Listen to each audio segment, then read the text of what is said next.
Merkel Media. What does the goddamn line say, Tony? Please do not use gendered language. Then what? I'll be arrested, put in airport jail? Look, you're going completely sideways, man. It's a big club, and you ain't in it. How dare you? Mr. Speaker, the President of the United States. I'm Chris Hansen with Daylight NBC. Jack Marius Tactheratrix. Hi, I'm Spartacus. Jackson, Sacramento, he, him. Steven Seagal. Sex offender guy. I'm Keith Morris. This is Muammar Gaddafi. I'm Rick James, bitch. Sorting through the lies. The hijacker's passport was found blocks from the World Trade Center crash site, if you can believe that. We cannot track $2.3 trillion in transactions. And uncovering the centuries-long plan for world domination. Learning about Cuba, having some food. Let's talk about Chinese people. Have you ever been in a Swangles in Fort Lauderdale? I have sent 6 of my Libyan missiles to blow up the Sears hardware department. Nothing could be more fun than jumping on. English are so superior, aren't you? Thank you, comrade. And now, macroaggression. Assholes calling. With your host, Buddy, I don't know who you are, but you're about to get chlamydia. Charlie Robinson. Your hat. You want to drop the blame on Charlie and say it's all Charlie's fault. He was a retard. I get some goddamn diuretic.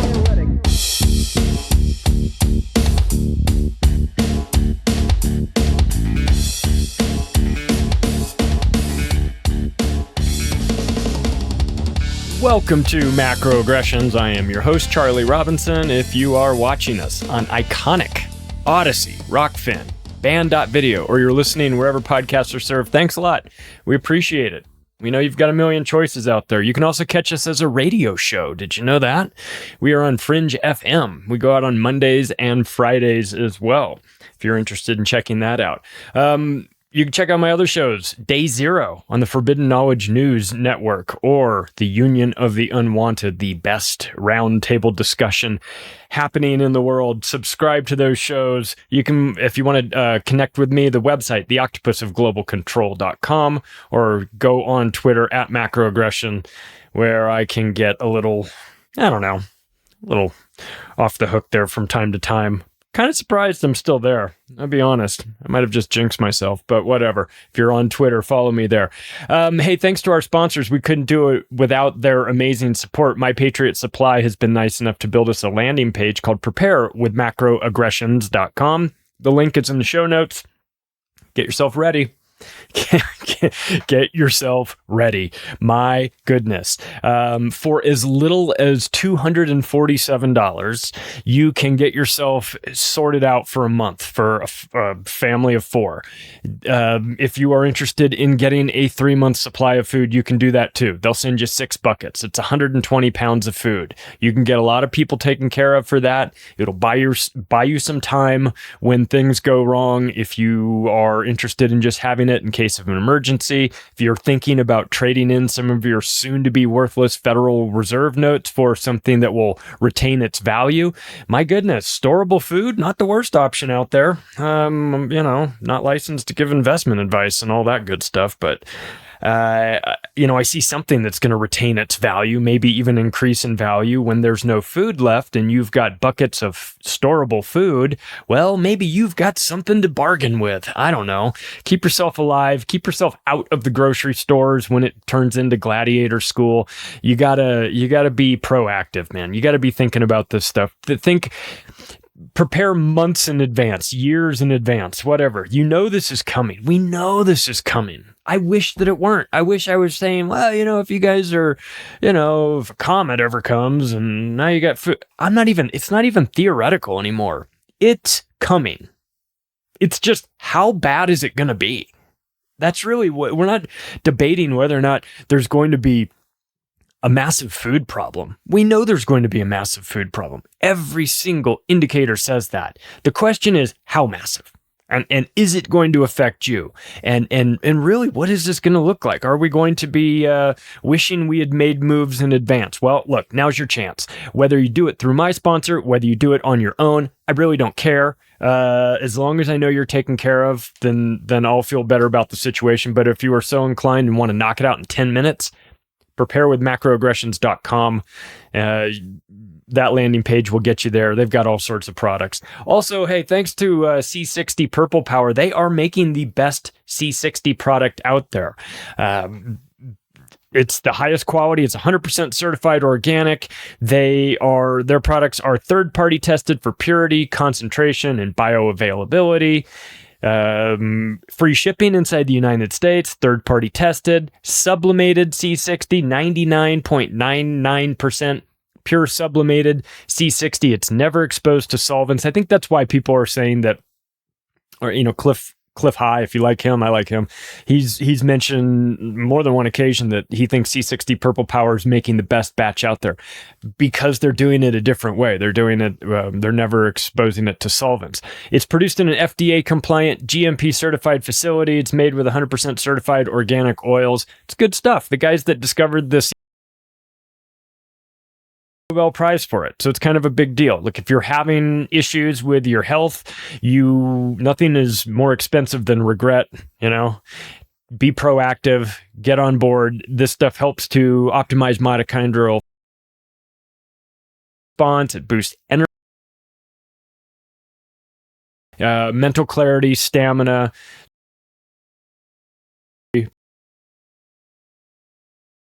assists with mild memory loss.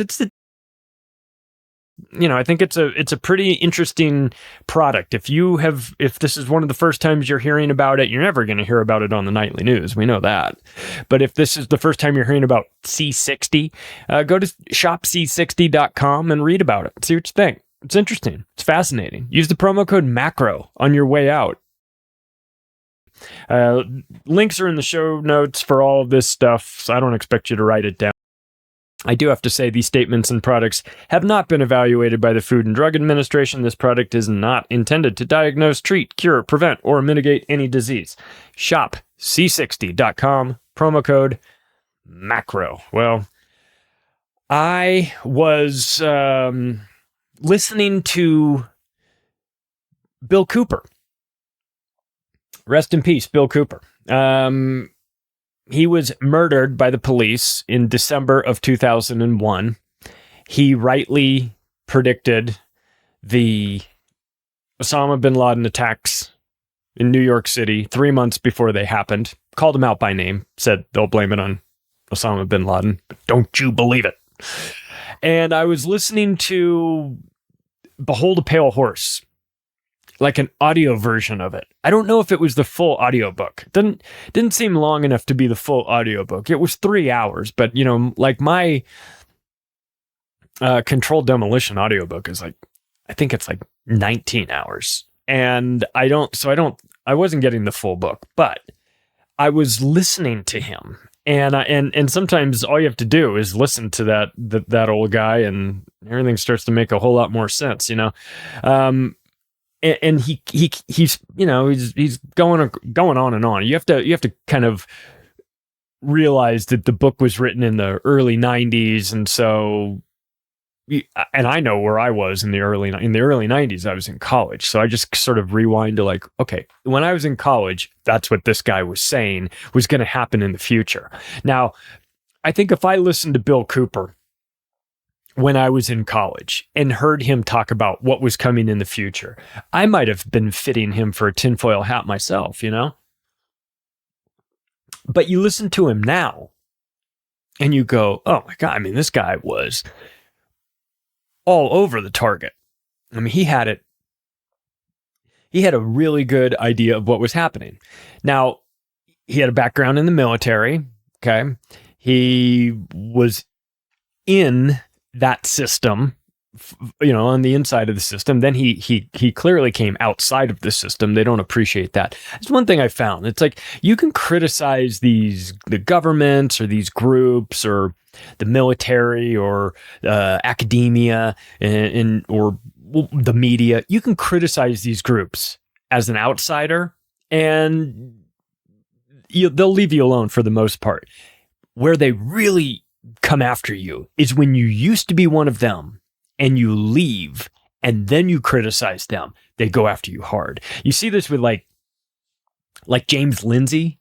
I mention him a lot on this show because I think he's great, and he just got booted off of Twitter. And it's like they fear him the most because he was like an academic, and he saw how crazy academia was, and he was right. And then they were writing all these, I don't know if you know the history of like what they were doing, but they were writing these fake academic like dissertations on like rape culture at dog parks and crazy shit, right? But it was all fake, and they were submitting it, and I mean they're writing it in a way that would look super real, like, white supremacy is best encapsulated by spending some time in a dog park, and you can see this rape culture going on, and everyone, they're writing this laughing, and like the people reading it, they're reviewing it, are like, this is so stunning and brave, we got to give you awards and everything. And he was fucking with them, right? But then he left and started attacking them, and they got really mad. So I mentioned that because with Bill Cooper was in the military. Then he leaves and starts talking about how it works in the military, and they did not appreciate that at all. I mean, it's easy to not appreciate what Bill Cooper was saying because he was blowing the lid on a lot of things, but I think it felt like it had more weight because he had a background of being in the military. No, I'm not trying to, he wasn't a general or anything like that. He wouldn't be in a position to know everything, but he knew a little bit, and he had thoughts on it. So they didn't like him. And when the establishment doesn't like you, I mean, I start warming up to you at that point. and Bill, so I'm listening to this Bill Cooper audiobook, and it gets to a point, he gets to a point where I'm listening and I'm doing other stuff. I'm typing, I'm writing, I'm doing something else, but I'm listening to it at the same time, probably not paying the most attention to it, but out of the blue, I heard something, and I was like, I had to stop it. I had to back it up. I had to listen to it again. And I thought, oh, okay, this is crazy. Then I backed it up a third time, and I wrote it all down. I wrote out everything he said because I thought it was important to hear what he was saying back then. Now we're talking about 30 years ago. His book is 30 years old. I thought it was important to hear what he wrote 30 years ago about where we're going, about what these people have planned for us, about how they view us, about the plan that they have for us. And it would be one thing if he said this last year. You'd be like, well, yeah, I mean, we know a lot of this stuff. But I want you to just understand that if you heard this guy say this, or you read it in his book 30 years ago, you'd probably think he was a bit crazy. So I'm going to read this, and I want you to understand that how Bill Cooper saw the future playing out. And God, I mean, what I wouldn't give to hear Bill Cooper and George Carlin talking about, I told you so. So let me read this. And I may have to read it a couple times during the course of this, just as a reminder. And you can use, I don't know if you've heard enough Bill Cooper, but when I read Bill Cooper, I hear I hear his voice in my head. So this is what he said. Following World War II, something happened that was to have tremendous significance for all mankind. The intellectuals took note of this happening and brought it to the attention of the world power elite. The elite were severely shaken by the predicted repercussions of this event. They were told that by, or shortly after, the year 2000, the total collapse of civilization as we know it, and the possible extinction of the human race could occur. It could occur, that is, if we did not destroy the earth with nuclear weapons before then. They were told that the only things that could stop these predicted events would be severe cutbacks to the human population, the cessation or retardation of technological and economic growth, the elimination of meat from the human diet, strict control of human reproduction, a total commitment to preserving the environment, colonization of space, and a paradigm shift in the evolutionary consciousness of man. Now I'm listening to this while I'm doing other stuff. And I hear the term the elimination of meat from the human diet. And I go, what did he just say? Because look, it's never really been a big topic. There's vegetarians, there's vegans, you know, there's people that see how we eat or what we eat differently. It's no big deal. There's always been that. But I don't, you know, in vegetarians, some of them are very pro-vegetarian and they want to tell you don't eat meat and everything. And they have their reasons for that. And I'm fine with that. I respect that. Whatever they, you know, I get it. But the elimination of meat from the human diet is a relatively new thing coming from the globalists. And so when I heard that, I was like, that's a very specific thing that they're going to eliminate. Now, and again, 30 years ago, he wrote this, and you read this and you go, yeah, okay, whatever. But now when you hear this, when you hear him talking about this stuff or writing about it, and he says the elimination of meat from the human diet, and then goes immediately into strict control of human reproduction. I go, okay, we've got the meat issue, fake meat, lab-grown meat. You know, we're going to get into this. We've got human reproduction, kind of a big topic these days. Wouldn't you agree? At least in America, Roe versus Wade and all that stuff.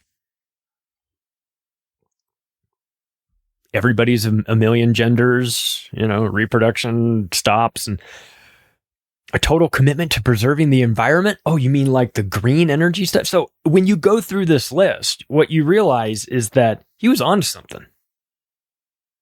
I mean, 100%.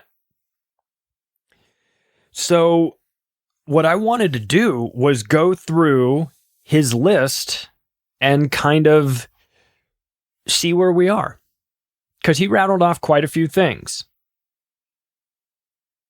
You know, he's talking about collapse of civilization.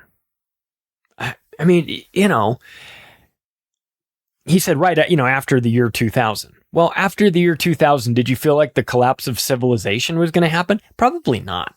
I didn't. We had Y2K and that was kind of weird for a minute, you know, like, oh, are all the computers going to shut off? And then that didn't happen and everything was fine.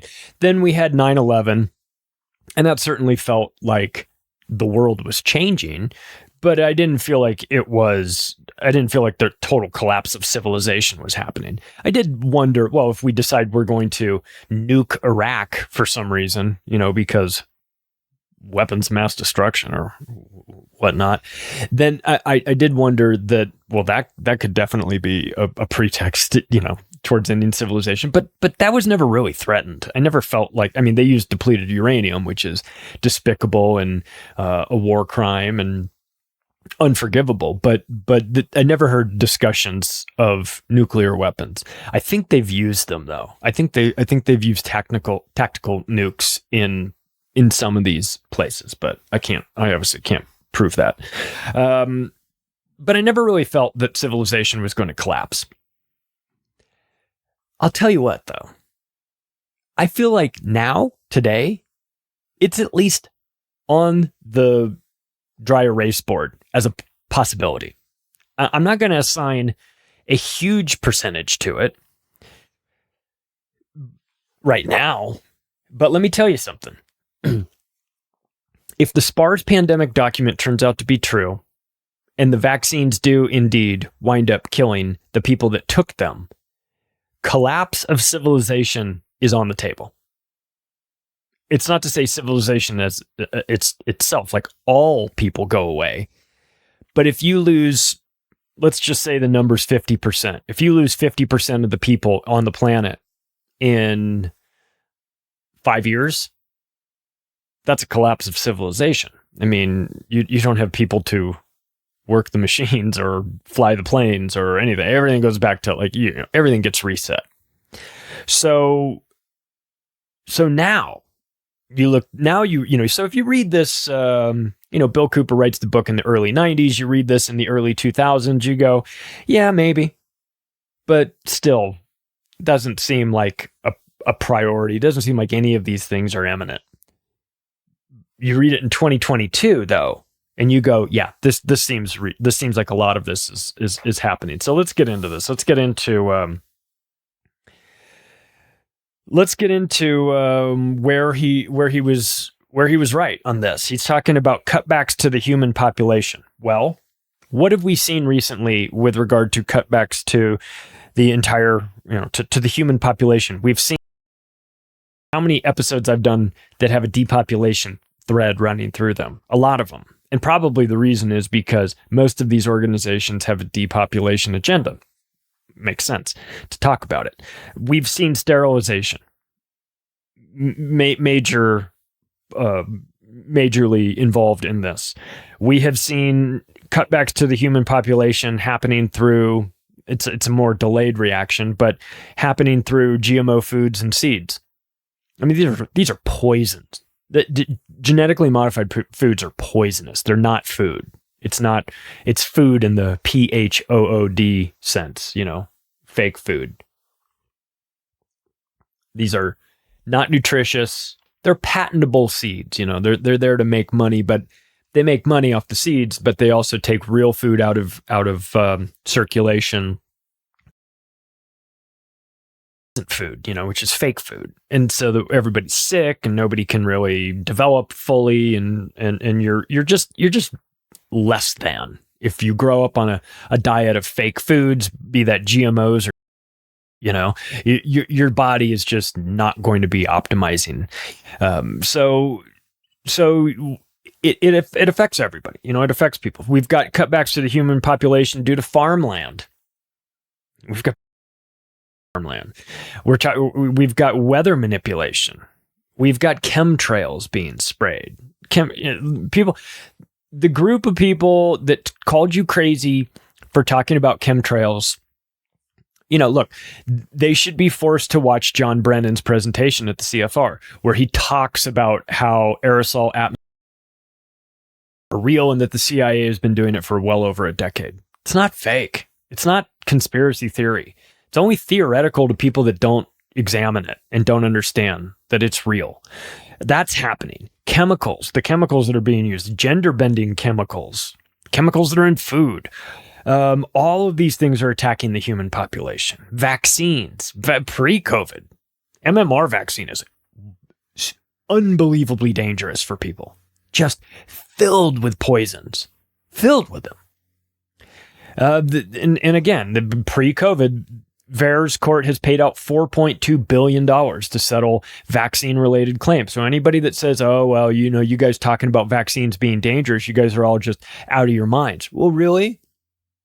Well, why did VAERS pay out $4.2 billion? More than the Catholic Church has paid out to settle rape allegations against their priests. So we know that's a problem. It's an obvious problem. They paid out $4 billion. VAERS has paid out $4.2 billion. So they paid out more. And yet what? We're just supposed to pretend like it's a non-issue. It's a huge issue. In fact, the reality of is that based on the 2009 Harvard Pilgrim study, that that showed that the number of people that actually report adverse effects to VAERS is about 1% of the people that actually experience adverse events. So if percent reporting to VAERS of all of the people that were injured, then you would have 100 times more people reporting, and therefore that 4.2 billion in payouts would more than likely look like 420 billion in payouts. Coming up on, it'd be roughly $500 billion. Tell me that vaccines are safe and effective. Get the fuck out of here with that bullshit, because it's provable that it's not. And for all you people that say it does, I mean, there's no proof that it ever causes autism. Look, it doesn't cause autism in every person every time, but it does cause autism in some people sometime. And it is on the list of known side effects for some of the vaccines. Bet you didn't know that. I have one of the inserts. On it, you fold it all out on that insert. One of the things buried in there, it's obviously not the first one, is autism. So they list it. So let's not pretend that that's not happening, that the cutbacks to the human population aren't happening from a variety of different directions, including vaccines. And that's a realistic one. That's a realistic component of this. Now, there are some that are a little bit more, I don't know. I don't want to say unrealistic, but just less known or less of a real issue, like dimming the sun. Bill Gates is talking about like, well, we'll go up there and we'll just dim the sun and we'll lower global temperatures by global populations by a couple percentage. Look, it's crazy. I don't think that's ever going to happen, but they're talking about that. They're talking about, we've got directed energy weapons, we've got wars and famines. I mean, all of these things contribute to cutbacks in the human population. So when they're talking about a total collapse of civilization as we know it and a possible extinction of the human race, well, yeah, of course. What do you think is going to happen to the human race when you're sterilizing them and feeding them fake food and letting one guy in charge of the real food in the farmland and that same guy is in charge of the seed vault in Norway and that guy is, you've got weather manipulation where you can make it rain in one place and make it never rain on the crops. Yeah, I mean, of course, this will all contribute to lowering the human population. Let's move on to the next section that he mentioned, which was the cessation or retardation of technological growth. This is an interesting one. And this is one where that he really had an inside track on this, because the assumption would be that I would make, I think a lot of people would make, especially if you're writing this in 1992, is that technological growth is just going to keep continuing. You've got Moore's Law, talking about the improvements in processing capabilities, like doubling every 18 months or so. And so you've got this technology that you create today will be used to make the technology that exists 10 years from now. And then that technology that doesn't exist today will then be used to make the next. So it's exponential growth of technology. So when someone comes out and says that to expect a retardation in technological growth, that's not normal. That's not a normal pattern. We're on a curve going up towards technological advancements, not retardation. So to say that is really outside of the box. But then look what we're doing now. Look at what all the talk is. Moving away from fossil fuels. That is not an advancement of technological growth. That is a retardation of our current technologies. I mean, if you remove fossil fuels right now, we're back to the Stone Ages. The green guys with solar and wind and all of this can only do so much. And I'm all for alternative sources of power. I'm into having a variety of sources of power. so that you don't get into a situation where one group can decide, oh, well, we're turning off the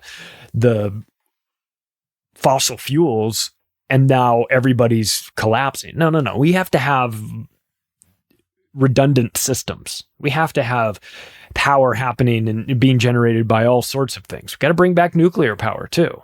It's safe, and it always troubled me that the globalists don't like nuclear power. So of course it makes me go, oh well, let me check that out. I had always been told through the media, which of course we know, I'd always been told like 3 Mile Island and Fukushima and power, this is what happens, man. You get power plants in Ukraine that blow up and contaminate an entire place for 10,000 years and all that. And you go, oh God, that sounds terrible. Well, then you dig in and you find, well, nuclear power is really safe, surprisingly safe, really cheap to make, small physical footprint for the facilities, unlike solar that needs, a broader, it needs like mountains. You can cover all these mountains with solar panels or anything. Technology is just not there. So when you see us trying to move away from fossil fuels, which is weird because we had always been gung-ho fossil fuels, then you understand, and in a push towards this green agenda that isn't ready for prime time yet, you go, what are you doing? What are you guys doing here? Are you trying to destroy technological growth? I mean, the answer I think is yes, apparently. You're doing all the things, you're proposing all the things to move away from fossil fuels and push this green agenda that isn't ready, technologically ready. It's not ready infrastructure wise. The power grid's not ready. Like they're talking about like everybody needs to get an electric car. You can't all plug your electric cars in at the same time in California. You'll destroy the grid. The grid's already having problems right now. So these are idiotic ideas. So when you start to hear about this plan, this thing, there's going to be retardation of technical growth. You go, well, that just sounds inconsistent with reality. Like that's the one part of this that doesn't sound like it should be part of this at all. In fact, I would think you would want unregulated technological growth that they control, and yet they don't. They want to suffocate technological growth. I think maybe because they fear it. I think they fear that once this technology gets to a certain point, then they can no longer control the masses anymore. It becomes like it evens the playing field for the little guys, and they don't want that. I can understand that as being their psychotic reasoning for wanting to get away from technological growth. But think about where, so when Bill Cooper says this 30 years ago, you go, that sounds crazy. Like that doesn't even make any sense. Okay, you're right. It doesn't make any sense. Now read it today. And you go, well, are they trying to retard technical growth? Well, let's dig in. They're moving away from fossil fuels. They're pushing this green agenda that has that's decades away from being ready. They're using the threat of carbon taxes for behavior modification. They're definitely trying to curb the growth there through carbon taxes. Otherwise it'd be like, build more planes, build more cars. They're saying build fewer planes, build only electric cars. They know that ESGs are going to absolutely gut innovation. They know that. It's part of the reason for it. So now all of a sudden we're in this new era, the post-COVID era, right?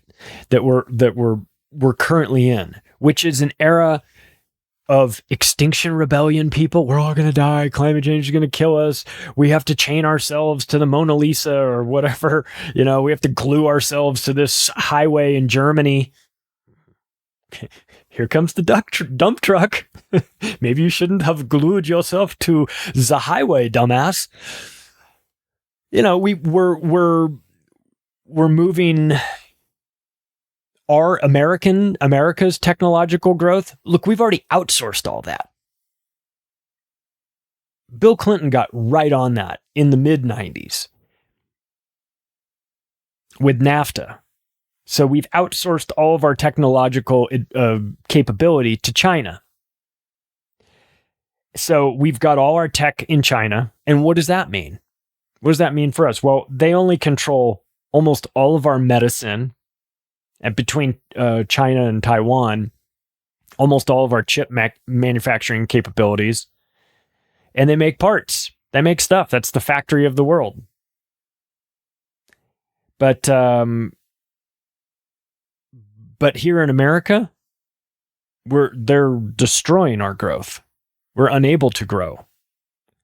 If you allow ESGs and the clean energy, Extinction Rebellion, Green New Deal lunatics to have their way, they'll turn us into North Korea, where nobody has any energy, and you have to eat the last cow, and it's sad. It's sad what they've done there, but that's what happens when you destroy technological growth. What's next on this? He said that it was cessation and retardation, not just of technical growth, but of economic growth as well. So what is going on currently with economic growth? Are we seeing that? Are we seeing a push to grow economically? Or are we seeing a collapse? I think we're seeing a collapse. I mean, we have supply chain failures like crazy. It's not limited to America. It's on the shipping end of China, on the receiving end in America. Economic growth with wheat issues in Ukraine, fertilizer issues in Russia and Canada. This is a recipe for economic decline, of course. When you have all the supply chain issues, the value of the dollar is being hyperinflated away, hyperinflation itself, ESGs being brought in to kill not just businesses, but kill entire industries. If you're not doing it the way Larry Fink wants you to do it at BlackRock, then BlackRock's not going to invest their money to buy stock in your company, or the ESG people aren't going to be giving out loans to your company because you're not participating in the destruction of your own self-interest through signing on to these environmental, social, and governance, this scam that they're running. If you choose not to sign on to that, they will destroy you by cutting you out of the system.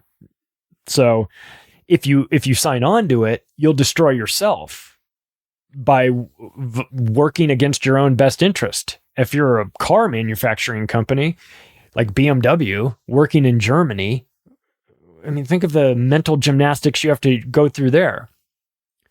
You're part of Germany, so now you're told you have to hate Russia. You're BMW, you have to pull out of Russia, which you did. You have to sanction Russia. And then Russia says, well, we'll turn off the power to you. And you go, fuck, we can't make cars if we don't have power. So you need them, but you're pulling out of them, but you're virtue signaling to NATO, and you're virtue signaling to BlackRock to please invest in us. And please, NATO, we're doing what we're supposed to do because we're a German company and we're operating in Germany, and Germany's part of NATO. And you're telling us we have to feel this way. So we're trying to feel this way. But it's really fucking hard when Russia is cutting off the power to us and we can't even make our widgets anymore. We can't make our cars anymore. So would you consider that to be retardation of economic growth? Because I would. I would say that is exactly what's happening. We have wars that are leading to shortages. Sort of, let's just take that and continue with the Russia-Ukraine situation. Wars leading to shortages. Hey man, Russia controls a lot of rare earth minerals. They have access to that. They obviously have access to oil, natural gas. You are asking for trouble when you take a big player in the global market for commodities, and you tell them that person's radioactive. You can't talk to them anymore. What are you doing? You're creating problems for everybody, but you're creating problems for yourself, and you are reducing economic growth. It might take a while. It might be a lagging indicator. It might take several quarters for it to really sort of be felt all the way through your country's GDP or a business's, quarterly earnings. But eventually it'll catch up. Eventually it'll show. It'll show itself in the form of we sold, lower revenues. We sold fewer BMWs this year, and the stock price goes down. What are you going to do? You're going to say to Larry Fink, hey, we got on board with your ESG stuff, and look what it did to us. It cut our stock price in half. You owe us. You said you'd buy our stock. Well, fucking start buying it. Because our stock prices, these companies are slitting their own throats, by the way. Retarding economic growth with carbon taxes. I mean, this is we got into this in the Climate Trace episode where I sort of invented like a fictional scenario where you're making car windshields or something. And in order to be on board with the be ESG compliant, you have to reduce your carbon output. And in order to do that, you have to buy some super expensive machine that attaches to something and reduces, some fucking scam. All that stuff is going to cost these companies money, which is going to make them have less money to invest in research and development or marketing, or everything is going to be impacted. Because when you have to spend $100,000 on some carbon reducing contraption that is a scam, that's $100,000 that you have less to spend on R&D, marketing, pay your salespeople a little bit more, lower the price of your product so that more people can afford whatever. It impacts. It's money that you have to spend on something that you would never normally spend it on. But it really does a number on economic growth. Digital dollars, Build Back Better. I mean, Build Back Better is by design to reduce economic growth. It is the core of what it's about. It's about destroying everything that currently exists in order to build it back better with questionable materials and questionable philosophies. Build it back better in a way that works worse. Great. Yeah, I mean, listen, if the Biden administration is any indicator of what it's going to look like, it's going to be an unmitigated disaster, of course. But that's on brand. Climate change restrictions, price inflation, like economic growth retardation is happening currently. It will continue to happen into the future. And that's an unusual thing because normally we have been operating, for better or for worse. Frankly, there's some problems with this infinite growth model that we've been on. And I'm not trying to say that we necessarily need to be on that. In fact, I would say that we don't need to be on the infinite growth model.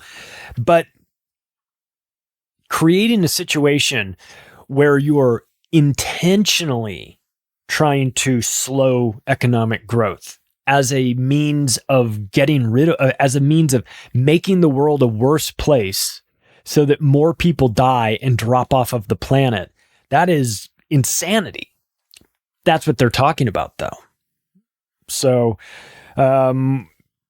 we moved down into the to the one that that initially kind of got my attention, which was elimination of meat from the human diet. Like I heard that and I was doing something else, and you hear that elimination of meat from the human diet, and I go, you mean like Beyond Meat and you'll eat the bugs and all of that? Wow.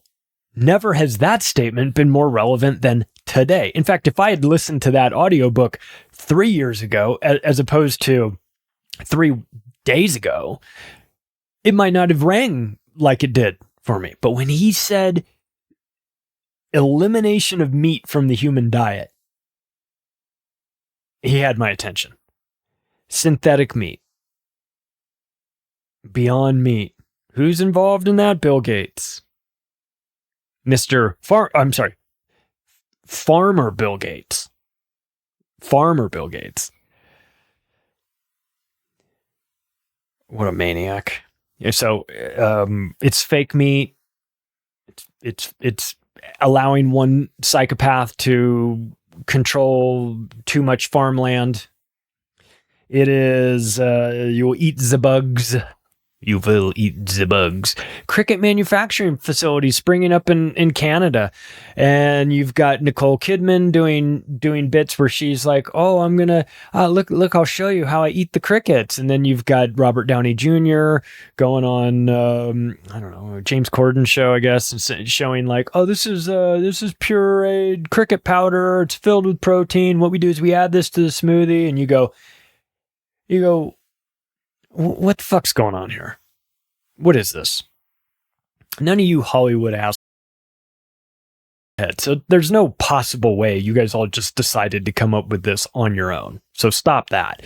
Now, obviously, if you know anything about Nicole Kidman, you know about her pedophile dad, who I think was murdered. I think he was murdered. Anyway, he was running like a generation. So she's got dark ties to a lot of Robert Downey Jr., I don't know, man. He used to be a cokehead, but in Hollywood, that's just like sort of standard operating procedure. So I don't know what his deal is, but maybe, like some of these guys don't even know what's going on. Like, I don't think they've figured out the plan. And some of them just do what they're told. But when I see proposals to eliminate meat from the human diet, look, I understand the vegetarian argument, and I would also confess that, especially in America, we have a very detached relationship with our food, especially meat. It comes from, where it comes from, and you know what it is, but you don't like to think, a lot of people don't like to think about where it comes from and what that process looks like, because it's very messy and it makes people feel uncomfortable and sad about the fact that it's from these animals, and there's a moral dilemma, and all that stuff is real and worth having a conversation about. But that's really not what they're talking about. They're talking about they're talking about it just not even being available, not even being an option, and this not being a preference. Not like, well, I prefer to not eat meat. Great. That's your preference. I respect that. I prefer to eat meat. That's my preference. Please respect that. They're saying there's no meat option. Like that it doesn't exist. Which look, bug protein is not the same as beef protein. And I'm no scientist, okay? But I do know that they're not the same types of proteins. In fact, insect proteins are not good for human beings. None of that stuff works for it doesn't work with our physiology. It works fine for birds. Birds are great. Eating as many insects, go for it. This is not a feasible or sustainable option for human beings if you want to keep them healthy. But if you want to make them sick, and you want to make them never able to fully excel, you want to deplete the cholesterol levels in their brain, which we need. Cholesterol gets a bad rap, but we need cholesterol for our brains.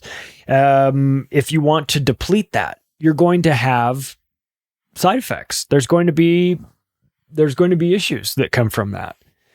So you do that at your own peril. But of course, if you understand the plan, and in the back of your mind, none of this is meant to actually make us, the people, better. It's about getting rid of us. So if you come at it that way, from that direction, knowing what the plan is, and you read this elimination of meat from the human diet, and then then you say, well, that sounds weird, but I guess, now I'm starting to see a real push to demonize meat. I'm seeing everything, really. Milk, bio milk. We've got the Bill Gates environmental with money,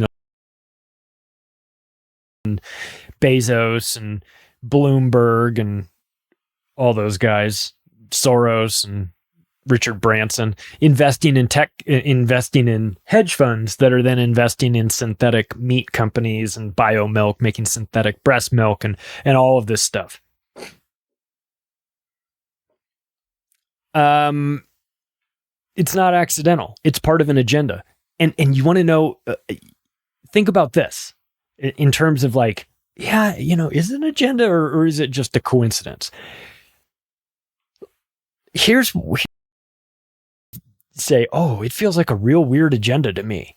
Have you noticed lately the push in the mainstream media towards cannibalism? Have you heard that? Clearly an unusual recommendation. I think we can all agree on that. But also one that has been coming up more and more in discussion in these alternative media. And you go, or in the mainstream media, to which the alternative media is going, are you guys out of your minds? Like, we're not in. So we're going to eliminate meat from human diet because it's really bad for you. And then now you're suggesting, well, cannibalism really shouldn't be that taboo. And you go, shut the fuck up. Like, I know that's you, Tavistock Institute. I know what you're doing. You won't get me to. I mean, look, there's going to be some dummies out there that are going to be like, yeah, I mean, cannibalism is totally fine. Blah, blah, blah, blah, blah. So we went from went from elimination of meat from the human diet, which really got my attention, to the next one, which was strict control of human reproduction. That's been a topic, don't you think, lately? Abortions, birth control, Roe versus Wade topic. As we move into this new paradigm, they're going to start to reevaluate some long-held established beliefs. The abortion thing all of a sudden got brought back onto the conversation. Strict controls of human reproduction. You mean like sterilization campaigns that the World Health Organization has been running in Philippines? What else would you do if you wanted strict control of human reproduction? China's one-child policy? They did that. Vaccines. Well, we talked about that earlier. Sterilants in the vaccines too, by the way, in case you didn't notice. Pushing 80 genders. That's a form of controlling human reproduction as well. I'm pansexual. I'm cake gender. All that stuff is a soft depopulation, long-term depopulation, evolutionary cul-de-sac, as George Carlin would call it. Those people aren't reproducing. I mean, a case can be made, good, but they're not reproducing. The push to everybody's gay, it's just a matter of how gay you are, like this, all this agenda is pushing people into a life, into a lifestyle choice that makes them either unattractive, definitely unattractive to reproductive mates. Just look at like the mugshot. Have you seen the compilation with like Tifa members, like that mugshot? Just look at that and you go, oh yeah, that's a depopulation agenda just looking at them. But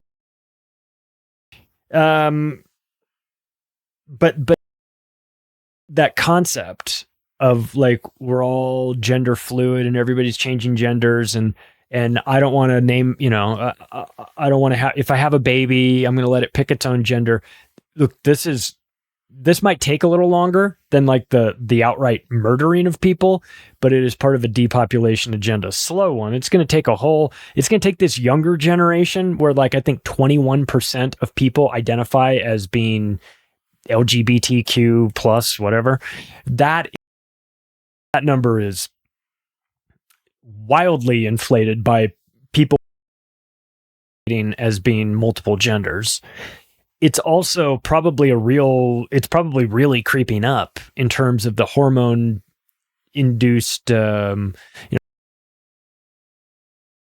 changing chemicals that are in everything, the pesticides that are being sprayed, it's chemicals that are being used for production, running into the water system and coming in, everybody's drinking it or eating it and it's turning the frogs gay and, and all that stuff. And it matters. You know, it takes a while.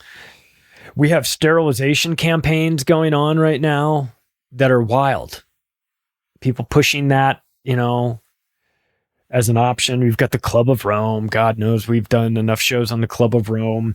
USAID, Kissinger outright talking about this in 1974, talking about how their position towards their foreign policy position towards the third world nation. And nations pushing this. So this is the control of human reproduction is everywhere. You know, you think you're in control of it. Maybe you are to an extent, but that's only if you're able to navigate the minefield of cultural happening through the groomers, the books that they're making kids read, everybody, you know, My Two Daddies books, and that's being pushed on this generation. It's going to affect human reproduction from a chemical, physical standpoint, and also from a societal standpoint of, I don't want to have kids. How can I bring a child into this world? It's so crazy. Well, yeah, the crazy people are in charge, of course. I mean, there's plenty of reasons that you're going to come to that decision, but it's part of it. So they're definitely controlling human reproduction, and then that's not even taken into account like the books that are written, you know, the population bomb by Paul Ehrlich in 1977, where he's writing about like what we should do is we'll quietly and covertly add sterilants to the water, and that so that everybody's sterilized, and then we'll have a lottery system where if you want to have a kid, you can submit into the lottery system, and we'll take a look at you and see if you're married, and make sure you're married, and make sure that you're financially feasible, and then then we'll enter you into this lottery. And if we pull your name out, then we'll give you the antidote, which reverses the sterilization. And you're reading this book, you're going, when are they going to take Paul Ehrlich to the fucking police station? We're not concerned about this guy. This guy is plotting mass murder. They're like, oh, he's on the team, you know. So, what about this? What about this from Cooper's thing? A total commitment to preserving the environment. Would you not say that at this current moment there seems to be a total commitment to preserving the environment? Now it's fake. It's totally fake, and it's not actually going to preserve the environment. But it is undeniable that there is a commitment towards that. This of course, I don't think that Bill Cooper is summoning, you know, angels that are coming to him and whispering in his ear. I think this is what's going to happen. He knows about the Club of Rome at this point. He knows all about them. He knows that they're going to use the threat of global warming as the pretext to convert everybody into a one world government. He knows this. And so this is not out of the realm of possibility. And the idea of a commitment towards the environment is shown in the climate hysteria, the eco-friendly everything. We've got carbon taxes. We've got CO2 reduction. We've got carbon zero concepts coming out. We have electric cars. We have ESG investments. We have behavior modification through ESG. We have Agenda 2030. We have no-go zones where they're talking about making parts of the earth uninhabitable by human beings. We've got The Line in Saudi Arabia. Have you seen that dystopian hellscape? That big-ass 140-kilometer-long prison colony that Saudi Arabia wants to build, disguised as like a futuristic mall where you live, work, and play and die in the same place. No, thank you. I'm good. We have smart cities. I mean, look, there is a commitment towards preserving the environment. It's not an actual commitment. It's not really going to preserve the environment, but it is used as the pretext for that, because you can go a long way saying, look, we're trying to save the world. And you, if you're against us, then you're against the world. You're against saving the world. You're like, I'm not against saving the world, man. I'm just telling you that carbon taxes isn't the way to save the world. and that the people that are in charge of it are the worst people on the planet, and that it's a huge scam. But it's on his list. And it jumped out at me. Again, much like the meat, when they're talking about preserving the environment. You're like, well,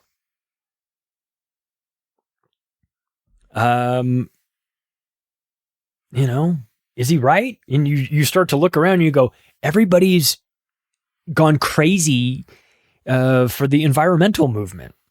Now, of course, they're not. Again, we've done this over and over again. I love this planet. If I thought ESGs or carbon taxes or anything like that was going to make this a better place or improve the quality of life on this planet or preserve the planet for future generations, I would be in favor of it. It does none of those things. It's not about that. It's never been about that. But that doesn't matter. All that really matters is that people believe that it is about preserving the environment. What was next on that? The next one on the list was colonization of space. Of course, we have NASA. Never a straight answer. NASA. Who, when they're not faking space station videos with green screens, which are so fucking embarrassingly obvious, and the outer space where you can see bubbles during the spacewalks. It's an embarrassment. NASA should actually the heads of NASA should all be sitting in prison cells for robbery. But of course, NASA is just the public-facing space program, and I use that space program term very loosely. But there's others. We now have the battle of the billionaires in the contest to see who's got the biggest cock, right? We've got Jeff Bezos versus Elon Musk with SpaceX and Blue Origins. We start reading stories about, there's almost $10 quadrillion of precious metals locked up in this asteroid. Now we need to start mining asteroids. And you go, oh, okay. We've got Skunk Works. We've got Secret Space Program, which Bill Cooper knew all about. We've got, look, the colonization of space is going to require a lot of money. Is there any stories that you recall of in the last, 5 years or so of money missing? Anything you can think of? Anything at all? Catherine Austin Fitts, Professor Mark Skidmore, Michigan State University. Yeah, well, they start looking into the numbers of the 17 major federal agencies, and they go through just two of them, Department of Defense and HUD, and they find $21 trillion missing. Or another way of putting that is $21,000 billion. Just missing. And that's only two of the agencies. They didn't get to the other 15. Well, they would have. But the United States government changed the accounting laws through FASB 56 so that now everything is just redacted. And they can just say whatever they want about where the money's coming and going. So colonization of space requires a lot of money. And then we just so happen to have trillions of dollars just disappear, vanish. If you've listened to the intro to this song or to this podcast, you can hear Rumsfeld announce that we cannot account for $2.3 trillion. Yeah. Well, maybe it's going to this. We know that Wernher von Braun warned against, not that he's the guy you trust the most, because he is an ex-Nazi who is running the Germans' rocket program and running our NASA program. So maybe not the best guy in terms of solid background for trusting, but I will say this, he at least would be a guy that would know the plan. So you have to deal with bad guys if you want to figure out what the other bad guys are working on. And he warned of weapons in space. He said, once space is weaponized, it is over. You've got the high ground. rod of God technology. Watch that Tianjin explosion in China in 2015. If you can find that video of that thing going off, that is reported to have been a rod of God that hit that. It leveled the entire block, and not just a small block too. I mean, it looked like a nuke going off. I can't prove that it was rod of God. Obviously, I'm not there and I don't have the information, but that was what it was speculated that caused it. And if that is the case, it was massive. So we've got, we've got colonization of space is a real thing. And listen, depending on how weird you want to get, if you want to get into some more obscure concepts surrounding the colonization of space, might I direct you to the Farsight Institute that's doing remote viewing, and watch their special on Iapetus, the Saturn moon, and see what they found there. You want to talk about the hair on the back of your neck standing up, man. Listen to that. Listen to what they found there. Crazy stuff. Monoliths on Phobos. There's colonization. There's stuff going on that we don't know about. So there's a lot to this. And so he wrapped up by saying a paradigm shift in evolutionary consciousness of man, right? That they that was going to be the last thing that they mentioned, was a paradigm shift in the evolutionary consciousness of man. Think of where we are right now. What is happening with our consciousness?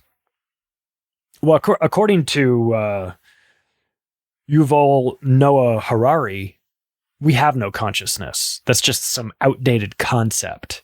And the idea of free will is ridiculous. That fucking guy. That guy should be in a cage for the rest of his life. He's a dangerous individual.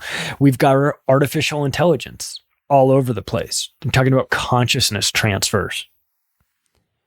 The consciousness of man is extremely important. We're getting ourselves, we're sprinting into Brave New World, where our mind is being overtaken by these people. But the technology is coming in and replacing God, replacing the idea of a God. I'm not a particularly religious person, but call it what you will. They want the artificial God, the AI God, implantable technology, hive minds for most people, GMO people. They want to inject you to make you one deviation away from being an author, be something else. I would consider all of this to be a paradigm shift too.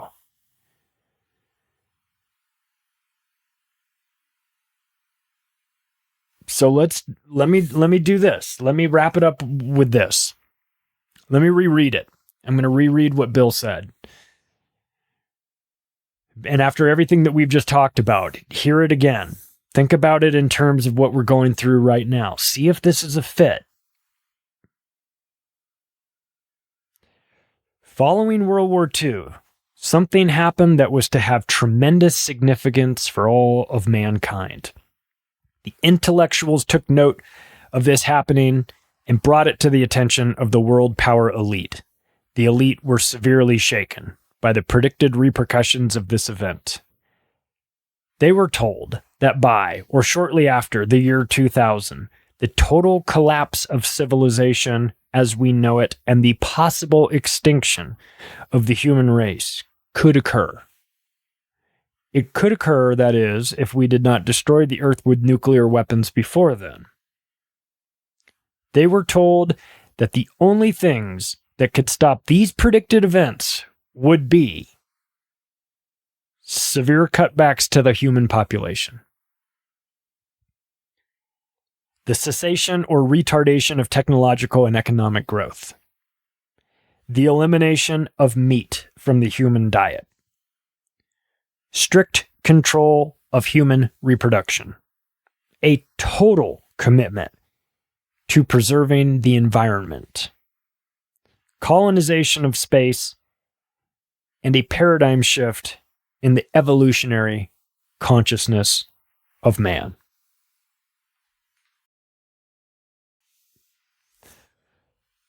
Problem solving through depopulation, control and limit growth, limits to growth, the Club of Rome, anyone?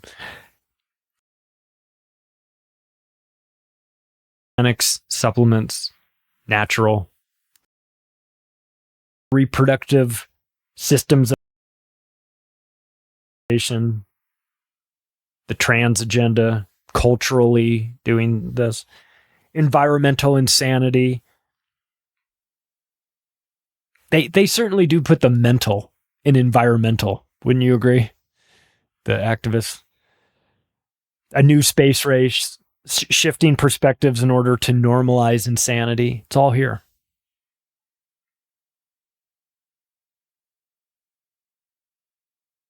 WWBCD. What would Bill Cooper do? I'll tell you what he'd do. He'd be screaming at us for sitting on our asses and not doing enough. That much is for sure. Hey, if you like this episode, you can take the additional step right now of sharing it with your friends and family. You can follow me on Twitter at Macroaggressions, and you can connect with me through the website, theoctopusofglobalcontrol.com. Thanks, everybody.